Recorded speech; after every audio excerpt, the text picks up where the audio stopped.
What is up, everybody? Mark on the mic here, joined across from me, Mr. Sawyer Briel and Graham Cronin, part of our internal text string, the Riddlers crew. Oh, that's classified information. That is classified. This is the first time that went public. Might have to bleep that out. I guess, cat's out of the bag. It's basically just nonsensical. Nothing super out of line. Just to the lay person, it wouldn't make sense, but somehow it makes sense to us. And Eric's not here, also a Riddler at heart and part of the formal group. But I think the genesis of that was we were all together, as typically happens, and our wives were there. And one of our wives made the comment that they can't understand anything we're talking about, and it's like we're speaking in riddles. Which is accurate. It's accurate. It is accurate. Yeah. Once I analyzed that comment and also the conversation, I said it was like we were speaking a second language. Mm-hmm. And it's not even like insider baseball, like hunting and shooting stuff that they're just like, I don't really care about that. It's nonsensical. It doesn't make any sense. No. But it does. It does. It does to us, and that's all that matters. Yes. So speaking of random funny stuff, that's what we're going to talk about today. We're all hunters here in the room. It's too bad Eric isn't here. Actually, I'm sure he's got some funny stories as well. Funny to us, at least. Oh, yeah. I don't know. We laugh about it. We'll see how this one does, Yeah. This is like the experimental aircraft. Lunchroom talk. Experimental aircraft, a podcast. I watched a fishing video the other day. It was just kind of like a good fishing video. I can't remember the guy's channel, but he was fishing out west somewhere with his buddy who had like a Cub Kit type plane, and it says very boldly like experimental aircraft on it. So Here we are. Add that to your Riddlers. We're talking fun stories today. Sawyer, we can start with you. We'll go clockwise. Yep. And like I said, we're just going to go. I don't know. This is like we laugh about these things. We thought we might share some of these things. I don't know. Just a couple goofs. A couple goofs with the boys. I like it. Mine's pretty quick, but I thought it was funny. I think the whole group thought it was funny. It was one of those that probably listeners can relate to of like, how did this happen to me? This feels like targeted from like a higher power. Right. So I think it was about 3 years ago. It was a spring turkey hunting trip. It was us, and then we brought in our good friends Brian and Brian from the Sportsman's Alliance, who obviously we work very closely with and consider great friends. We had a couple folks from Outdoor Life on that trip too, and kind of just as things kind of split up, I got paired up with, or actually I think chose to be paired with Brian Lynn from Sportsman's Alliance. Great guy, wealth of knowledge, great hunter. I will caveat though that this was established as more of a gentleman's trip. Like, we all wanted to shoot turkeys, but we also wanted to hang out, some campfires, eat some good food, couple beverages, 100%. Another thing I liked about this trip, though, and here's what I didn't like. I wasn't there. I think I was actually somewhere else, though. Like, I can't even give you. I think you were bear hunting. Somewhere more important. Yeah. Like bear hunting. Yeah. But it wasn't like, hey, come to this, private, super managed, canned, we're going to gun down a bunch of turkey. No, you guys just hit the public land like a bunch of just average old folks. Yeah. And I think that's what was cool about the vibe. In some ways, you had these heavy hitter guests in town. But you're like, hey, let's just go be real. Yeah. I like that. 100%. Oh, it was real. It was raw. So Brian and I kind of getting a plan of attack for the day, and we know the area, well enough. Went to a place we've hunted before, kind of a weird spot. I won't share too much, but you kind of walk by a farm. There's horses, there's livestock, there's very loud dogs, usually.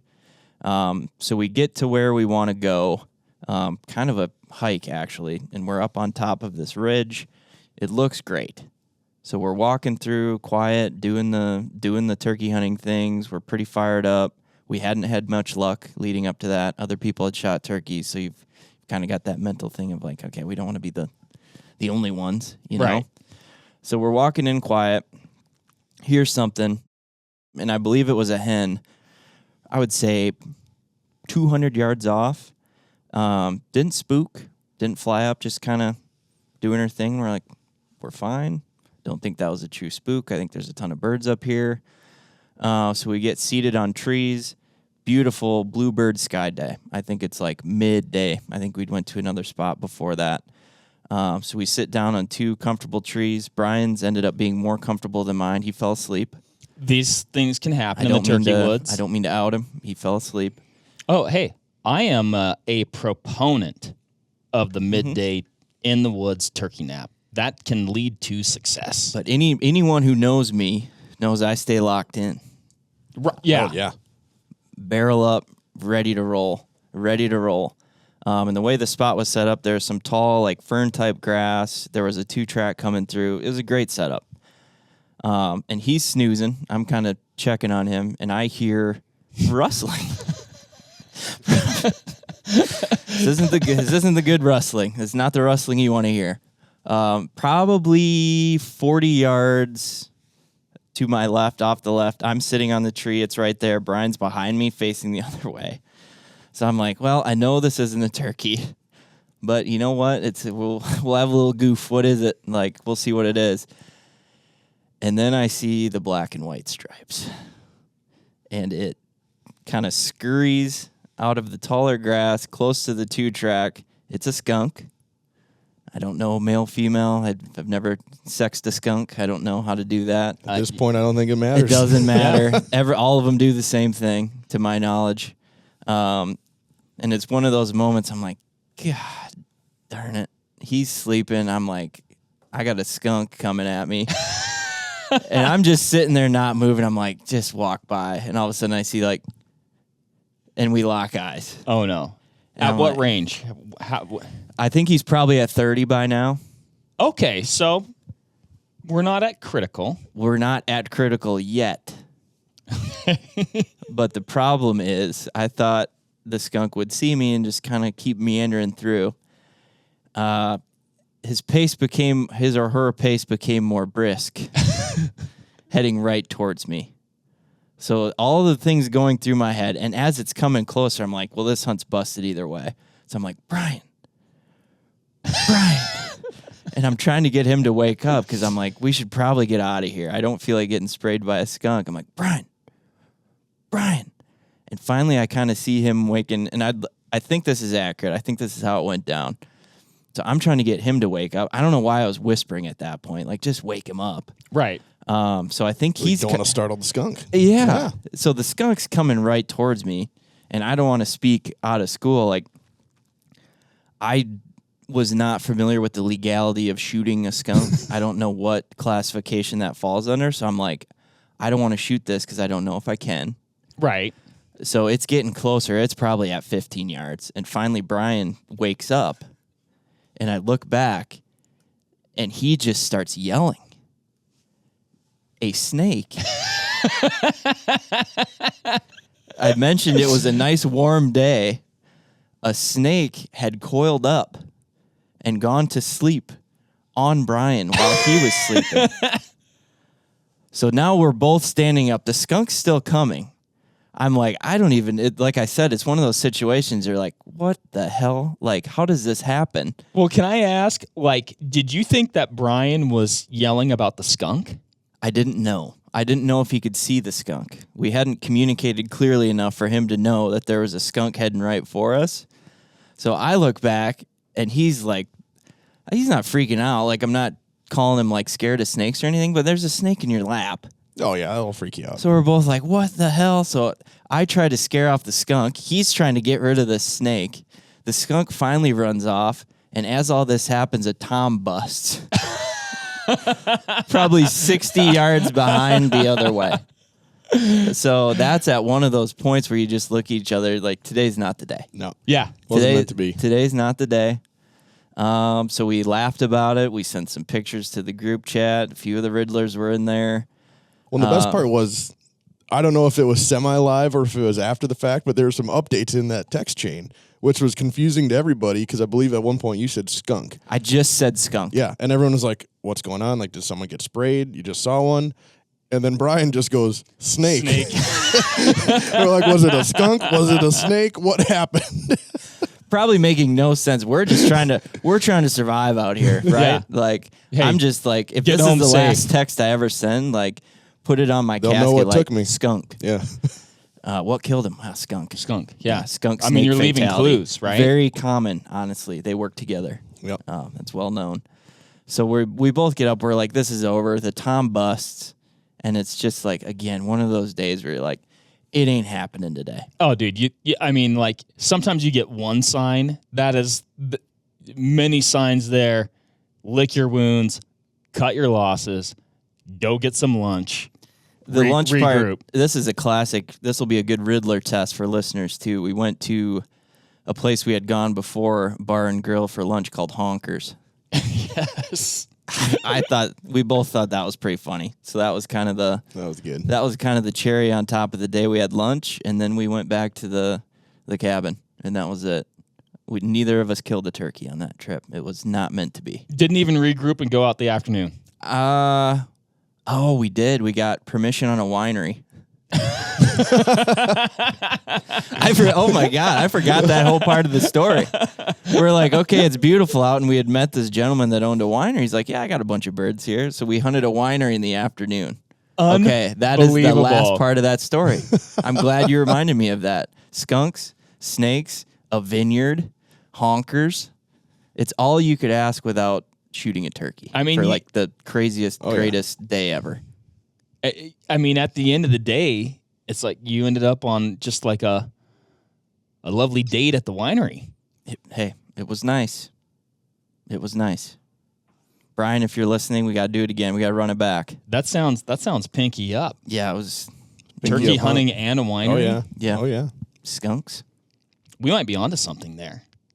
You could offer like a really elite experience. We're going to need some investors, but I think we could do it. Possibly you. Possibly you. Throw it out there. That's it. It was one. Comment. That's it. Just a funny day. I still don't know if you can shoot a skunk or not. I hope I don't. You didn't. I hope I never have to get to that point. I know they're egg eaters, so like I know, I'm right? not pro skunk. Yeah, you're not trying to come off pro No, it skunk. sounds very at all. anti-skunk. Yeah. Good. Yeah. But Good. hey, you're pro following the rules, and if you don't know, what do they say? Caution is the what? Or Caution to the wind. throw caution to the wind and shoot the skunk. Yep. Yep. If you don't know. So next time I'll do my homework beforehand to know if I'm within the. Self-defense rules. Yep. Yep. I did feel threatened. I think No one's arguing that. no, didn't get sprayed, but we didn't shoot a turkey. Well, you don't know, how they're going to react. Like if you surprised, like maybe it was curiosity, it was coming to check you out, but then it gets close, and then I don't know. Nobody likes being stinky, and that was my whole. Yeah. That was my going through my brain. It was like Nobody likes being snaky either. no. I just can't imagine. You're tired. You're in the woods. You're waking up. You're a little bit groggy. Like if I woke up and there was a snake in my lap, would you be like, am I still in my dream? Like what is has my dream turned to a nightmare? Where am I?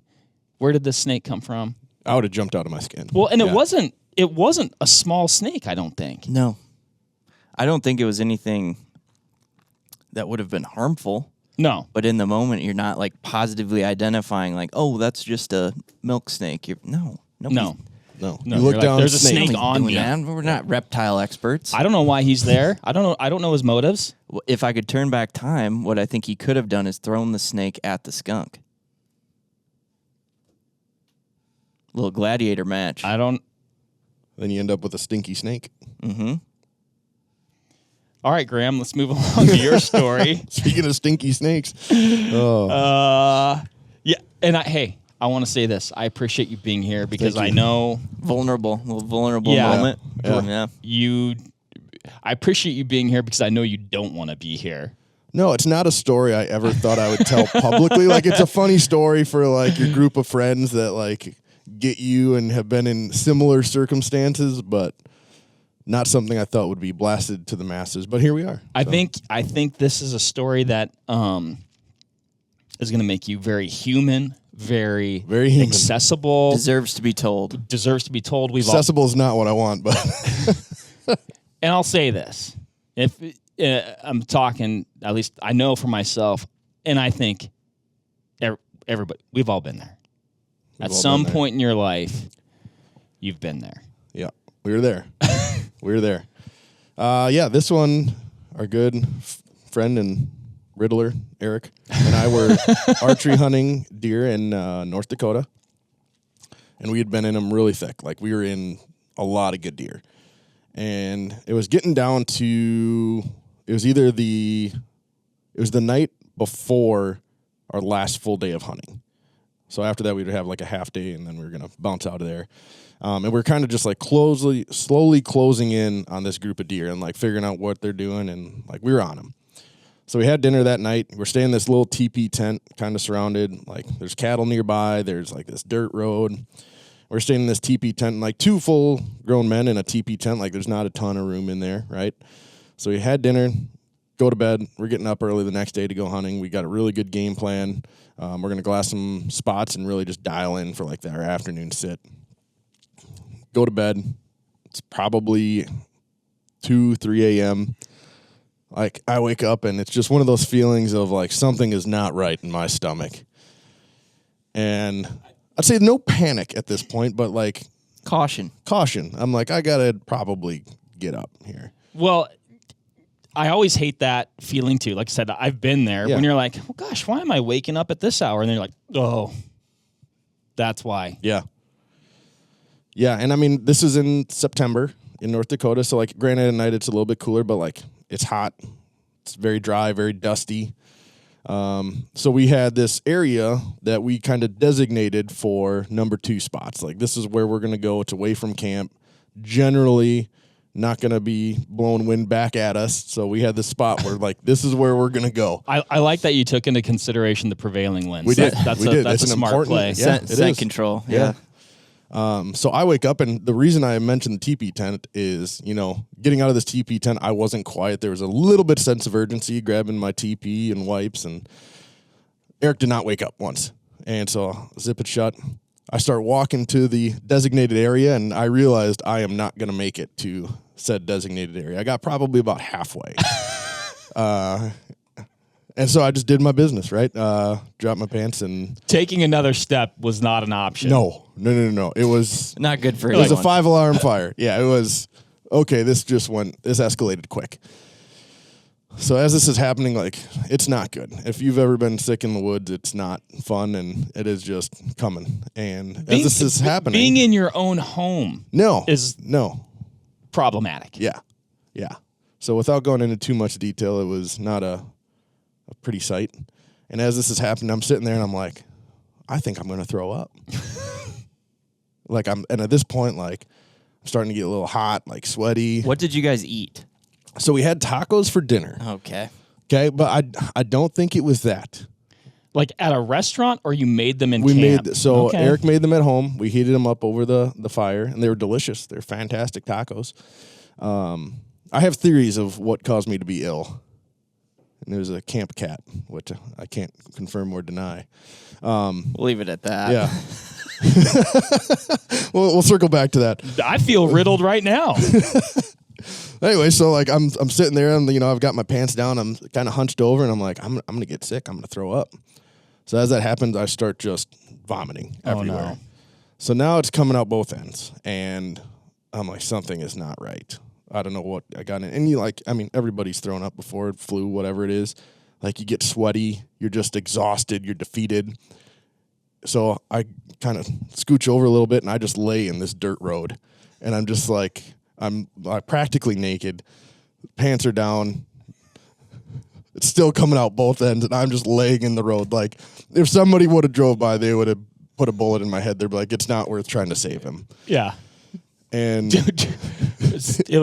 we did him a favor. Yeah, one of those. And like, it was to the point where, we were pretty remote. Like, we'd probably have like an hour and a half drive to like any motel type situation. And like, in my mind, I'm like, if this doesn't stop soon, like, I'm gonna have to do that. Like, there's no way I'm gonna be able to sleep like this. And like, it was just miserable, right? So I kind of lay there, like regather myself. Honestly, it's probably been about 45 minutes to an hour at this point. Eric has not come to look for me.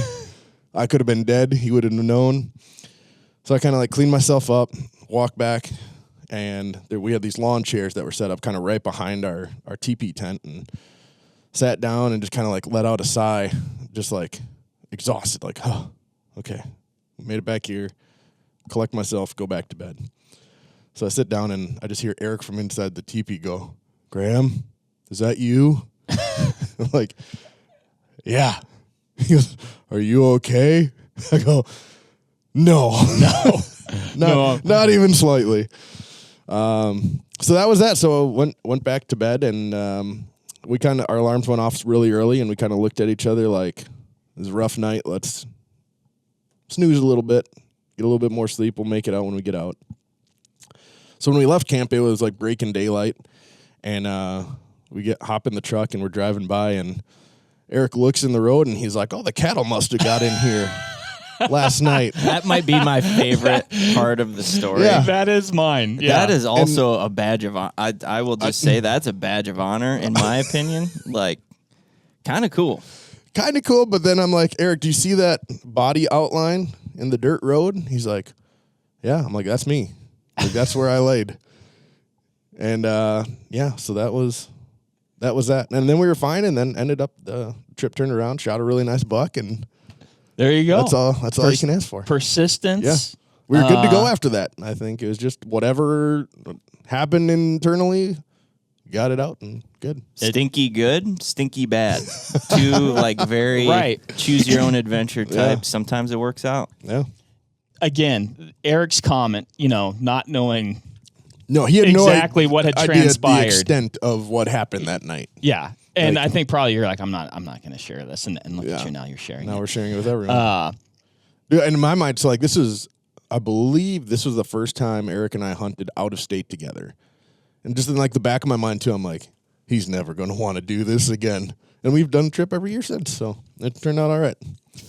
For his first thought, for the first thing to pop into his head when he saw this crime scene, It was a crime scene. There was an outline and everything. Oh, a herd of cattle got in here. I don't think that can be overlooked. Like impressive. Yes. Yeah. It's not like he said singular, like, oh, was there a cow near camp? No. Oh, No, it was the cattle. Plural. Yeah. Yuck. Yuck is right. And then you shoot a buck, though. So, hey. Well, it all worked out. Well, Graham, number one, love the story. Both. And I will try to show a level of empathy here, because I am going to tell not a deer poop story, but a turkey poop story. Oh. I didn't know which one you were going to tell. You didn't really say.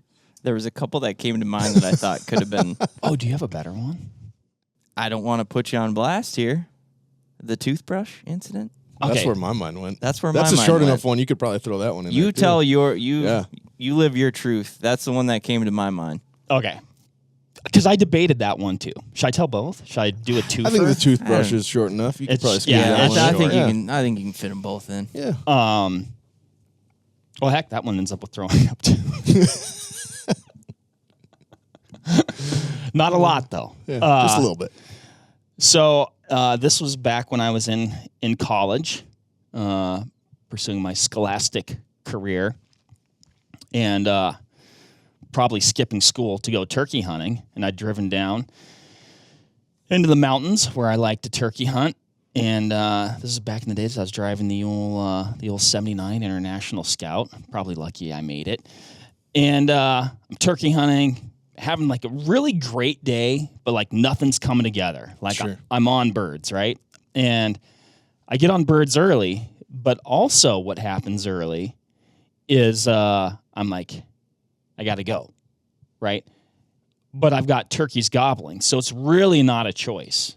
And so I'm in this struggle with myself, trying to do the old mind over matter, and it's working. So I get on this bird, nothing nothing transpires. I'm chasing him all around the country. Finally lose him. And then I'm like, okay, I need to get back to the Scout because I had the foresight to pack some toilet paper. But not on your person. Not on your person. But not enough to bring it with me. So it's a couple miles away at this point. Oh, boy. And I'm like, okay, I got fit critical. I'm going to hike out, and then I'll hike back in. I'll finish hunting the rest of the day. Another turkey gobbles. So I chase that bird. Now things are getting serious. As I'm like, I lose that bird, and then as I'm like, okay, like now I'm going to hot foot it out of here. I get on another turkey. I blow them up. It's over. At this point, like you, Graham, I'm not making it back. It's happening. You've accepted to my vehicle. reality. Yeah. I mentioned I'm in school. So at the time, my hunting backpack was also my school backpack. Like, you just don't have a lot of things, right? So pull out the books, throw in some, your turkey calls and not your toilet paper. And I'm rifling through it trying to find something.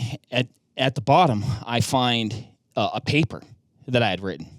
Really good paper. I was actually pretty proud of that one. I can't remember exactly what it was about, but I remember looking at it being like, oh, man, this is like, some of my better work. I'm going to sacrifice it. I'm not a big sock sacrificer. I don't want to cut up my shirt. Yeah. No. Like you're going to need your sock. Like even if you cut off the top, I don't know. Anyway, I'll say this, not the best medium for the job. It'll get the job done. I mean, it wasn't like, high gloss or anything, but Still probably pretty abrasive. a little abrasive, a little slick, actually. Yeah. Wow, what college was this? It seems high class. Whatever. It was regular paper, regular printer paper. I'm just saying it's not optimal. Harvard? I turned them down. Okay. I finish up, and I'm like, let's go hunt some turkeys. But I also look back because I don't want to just leave this, kind of like in, try to find a discreet spot. But It's still. got your name on it probably too, huh? Yeah, I did, Sawyer. I look back, and on top of this area is my name, the date, and my student ID number. So then I had to cover my tracks, if you will, which I would have done anyway. But I thought that was humorous. That is good. That is good. Was the paper already turned in or yet? Yeah, to be it was. turned? It was graded. That would have been It worse. was like, That would have been worse if it wasn't. Yeah. but yeah. So that was. I don't know. I just thought that. Like, I thought it was funny. I was like, wow, if anybody came upon this, they would know exactly who this is. They know who. They know who I did imagine it. them just sitting down and reading it. This is pretty good. I never looked at it that way. Wow. Just wiping. Oh, yuck. The other story. Sorry, you were there. Well, you were kind of there. You were in an adjacent tent. Man, that could be a whole nother. Well, we've done an episode on that, but there's a couple goofs in there. Oh yeah. We are in remote Kodiak Island. We've taken a float plane in. I've already been barfed on the previous day, and we get up, we make our camp, we hunt all day. We're there, we're doing the things. I think by this time, actually, Sawyer, you've shot a couple bucks. Oh, I'm riding high. And I had in my toiletry kit, I had a little tube of toothpaste, but I'd also brought a small tube of anti-itch, cortisone, probably something in case you got into something. Like on Kodiak, they have the stuff they call, I think it's called cow parsnip, or they'll, slang call it celery. And if you get it on your skin, it can cause an irritation. And I was like, well, I'll bring. I was doubtful that anybody else would bring something like that, so I thought I'd be thoughtful. And you were correct. You were no our one else brought it. sole provider of antihistamine cream on that trip. Did we end up needing it? No, but as you might do, it's at the end of the day. Maybe it's dark. You're a little bit dark. You're getting your gear out of your headlamp. I go to brush my teeth, and I put what I think is toothpaste on my toothbrush and go outside the tent. Dude, I'm like 5 or 6 brush strokes deep before I'm like, something's wrong. This doesn't taste like toothpaste. And then it's like, no. Like time slowed down. My mouth is getting tingly, a little bit numb. I don't like the taste. And I don't know how poisonous this is. Like, You'll be all right. so I'm like reading the back. I can't remember, actually. I should have, I think, I'm sure at some point it says do not, not for human consumption, do not ingest. Not for itchy mouth. Got to put that on there. Yeah. So this happens. I go back, or no, I think I had my Nalgene with me, and I start feverishly flushing my mouth. You got to understand, like, also up here, like, water is a little bit of a commodity. You don't want to be just like going through your water. Like, we actually had pretty close access, which was super nice. But it's treated. I'm like flushing the system, rinsing, spitting, and Eric is close by, and he's like, look, he's like, what are you doing? I'm like, don't worry about it. I'll figure it out. Then I go to him privately, what I thought was privately, Graham, and I say, hey, here's the deal. I've just brushed my teeth with anti-itch cream. If you can keep this between us, I would appreciate that, because I feel extremely stupid right now. And our tents were fairly close, and I remember hearing Eric laughing. It was not a laughing matter to me. We're in the middle of nowhere. You're not getting it. Like, if you've poisoned yourself, you're not getting help in time. No. Now, did I think, I was like, the quantity, I didn't really swallow it. But anyway, I tell him this in private. He shares it with the rest of the group. And my mouth is like a little bit numb. And in the middle of the night, got a little bit of an upset stomach. Got rid of that. And then the next day was actually fine. It's the nicest way I've heard vomiting put. Got rid of that.